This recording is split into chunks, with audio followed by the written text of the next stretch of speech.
Hi, this is Dr. Justin Marchegiani here, and today's video is going to be on adrenal fatigue. This is going to be an abridged video, just a few minutes long, just as a shortened version of the longer one that was just produced.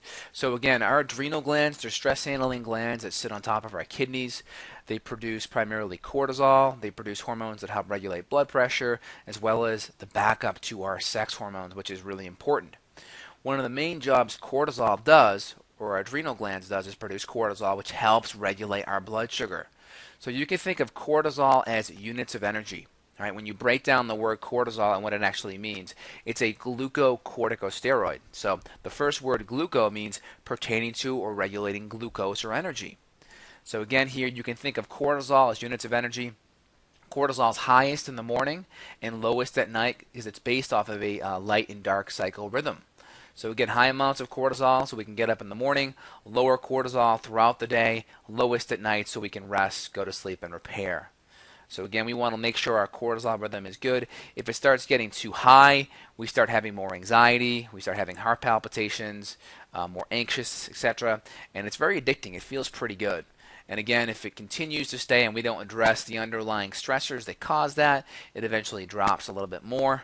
We may see the rhythm come out of balance, so instead of that nice high to low to lower to lowest taper, it may be just across the board like so, and it may even get to the point where it's just low across the day. And we'll talk how your adrenals can actually affect your sex hormones and cause female hormone symptoms, andropause, infertility, PMS, chronic pain. We'll go into that as well.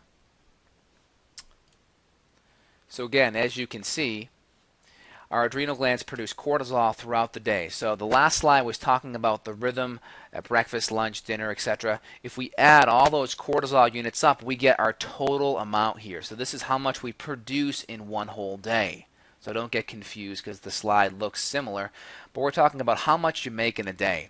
So stage one, we start producing high amounts of cortisol, anxiety, we feel really good, it's really addicting. May have a hard time sleeping as well. Again, as cortisol starts dropping, we start seeing a similar amount of cortisol here, but the rhythm starts becoming off. So if we go back here, we may be high or normal, low, high, normal. It may add up to a good amount of cortisol, but the rhythm is starting to go off. That's how stage 2 and stage or normal are different. And overall, we start to see stage 3, cortisol starts dropping. We may just go low across the board here, but that's when we start feeling fatigue, breaking down, all kinds of other hormonal issues as well.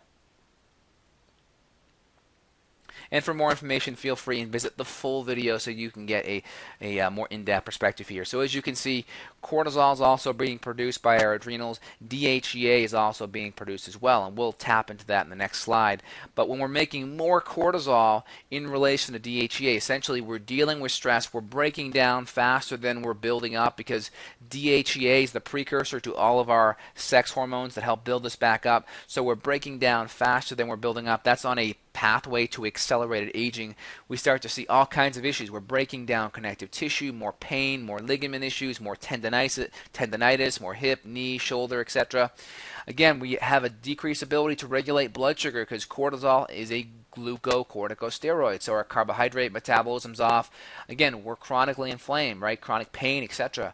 Our ability to remove heavy metals and all the exposure of chemicals and plastics and pesticides, our toleration with that tends to decrease. Again, we're breaking down protein faster than we're putting it on, so we become more skinny and flabbier.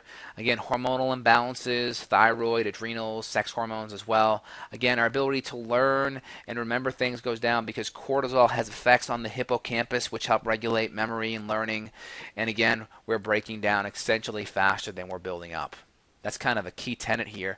So kind of to hit that point home here, again, we have our cortisol here, our female hormones here, and our androgens or male hormones here. When we are stressed, whether it's a physical, chemical, or emotional stressor, cortisol increases. That's where we're in that stage 1 adrenal fatigue.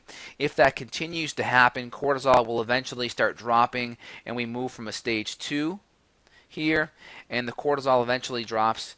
We go from stage 2 also into stage 3 where now cortisol is low and our anabolic hormones or hormones that build us back up are low as well. So the goal is to remove the stressor so we can bring our hormones back into balance. We still have some cortisol, but we are highly anabolic. We're building up faster than we're breaking down. So kind of to summarize everything here, we have our hormone right here, our hormone pool. Again, all of these hormones are actually coming from cholesterol, so you can see, so our hormone pools really starts from the top. And we have our stress hormones here, our anti-aging hormones here. When we're stressed, again, we're making more stress hormones than anti-aging hormones.